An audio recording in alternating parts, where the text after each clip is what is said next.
কিয়ামতের সময় আল্লাহ তাআলা মালাকুল মাউতকে বলবেন সবার রূহ কবজ করে ফেলো, সবার, কেউ থাকবে না, সবার রূহ কবজ হয়ে যাবে।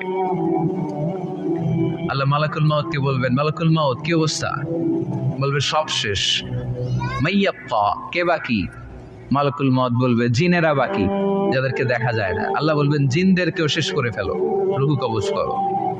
মালাকুল মাউত আজরাইল জিনদের রূহ কবজ করবে। আল্লাহ এবার জিজ্ঞেস করবে, ইয়া মালাকাল মাউত আখবিরনি মাইয়াক্কা, এবার বলো আর কে বাকি?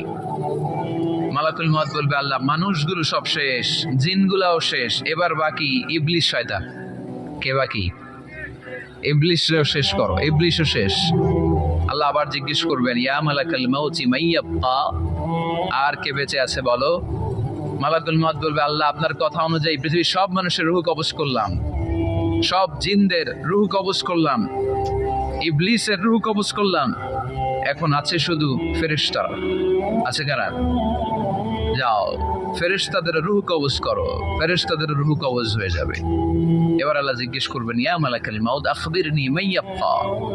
মালাকুল মাউত বলবে, আল্লাহ আপনার কথা মতো ধরে ধরে সব শেষ, ফেরেশতাও শেষ, 4 জন ছাড়া। কয়জন ছাড়া? জোরে বলেন, কয়জন ছাড়া? ইসরাফিল, জিব্রাইল, মিকাইল, আজরাইল। আল্লাহ এই 4 জন আমরা বাকি। আল্লাহ বলবে, যাও ইযহাব ইনতালিক ইলা জিবরিল ওয়াকবাদ রূহা, জিব্রাইলের রূহ কবজ করো। ইযহাব ইলা ইসরাফিল ওয়াকবাদ রূহা, ইসরাফিলের রূহ কবজ করো। ইযহাব ইলা মিকাইল ওয়াকবাদ রূহা, রূহ কবজ করো। ওই 3 ফেরেশতাও শেষ। এবার আল্লাহ তাআলা জিজ্ঞেস করবেন, ইয়া মালাকাল মাউত আখবিরনি মাইয়াক্কা, এ মালাকুল মাউত আর কে বাকি আছে বলো? মালাকুল মাউত বলবে, আল্লাহ আপনার কথা মতো মানুষগুলো শেষ, জিনগুলো শেষ, ইবলিস শেষ, আমার বাকি 3 ভাই ইসরাফিল, মিকাইল, জিব্রাইলও শেষ, শুধু আমি, শুধু আমি। আল্লাহ বলবেন, কেউ নাই? মালাকুল মাউত বলবে, না আল্লাহ কেউ নাই। এবার আল্লাহ তাআলা বলবেন, মালাকুল মাউত তুমি তো সবাইরে মারছো, এবার তুমি মরো, এবার তুমি মরো, তুমি মরো। শোনার সাথে সাথে মালাকুল মাউতের কাঁপুনি ছুটে যাবে, খিঁচুনি এসে যাবে ভয়ে। আল্লাহ বলবেন, কাঁপুনি দিয়ে তো লাভ নাই, কারণ কুল্লু নাফসিন যায়িকাতুল। রব্বুল আলামিন বলবেন, মালাকুল মাউত কেঁদো না, এটাই দুনিয়ার বিধান, আমি আল্লাহর দেয়া বিধান, এটাই, জন্মালেই মরতে হয়। যাও, জান্নাত জাহান্নামের মাঝখানে একটা জায়গা আছে, জায়গাটার নাম হলো আরাফ। এই আরাফের মধ্যেখানে যে দাঁড়া, ওখানে যে মালাকুল মাউত কাঁপতে থাকবে।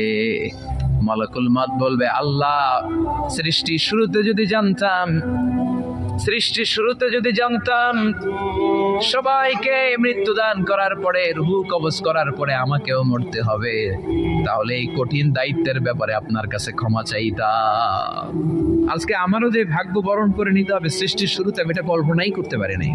আল্লাহ বলবেন, নো টক, মুত, ইয়া মালাকাল মাউত, মর, মরে যা, মর, মরে যাও।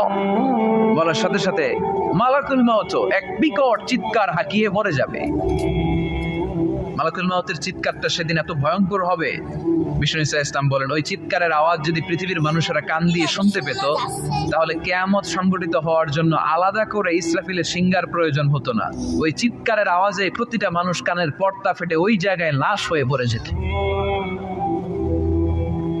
এবার টানে বায়ে, সামনে পেছনে, উপরে নিচে কেউ নাই, একজন ছাড়া। জোরে বলতে হবে, তিনি কে? আল্লাহ তখন পৃথিবীকে একটা ডাক দিবেন, বলবেন, ইয়া দুনিয়া আইনা আনহারুকি, এই পৃথিবী তোর নদীগুলো কোথায়? ইয়া দুনিয়া আইনা আশজারুকি, এই পৃথিবী তোর গাছগুলো কোথায়? বটতলা।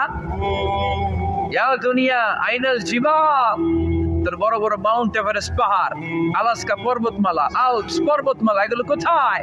তুর পাহাড় আজকে কোথায়? ইয়া দুনিয়া আইনাল মুলুক, রাজা বাদশারা কোথায়, যারা ক্ষমতার দাপটে পা জমিনে ফেলতে চাইতো না? আইনাল জাবাবেরা, অত্যাচারী স্বৈর শাসকগুলো আজকে কোথায়? কোথায় আজকে? কোনো আওয়াজ নাই। আল্লাহ তখন হুঙ্কার দিয়ে বলবেন, লিমানিল মুলকুল ইয়াউম, who belongs the kingdom today. Allah চিৎকার দিয়ে বলবেন, আজকে ক্ষমতা কার? আওয়াজ করে বলেন, সেদিন ক্ষমতা কার? আল্লাহ সেদিন প্রশ্ন করে নিজেই নিজের প্রশ্নের উত্তর দিবেন, লিমানিল মুলকুল ইয়াউমা লিল্লাহিল ওয়াহিদিল কাহ্হার। সেদিন ক্ষমতা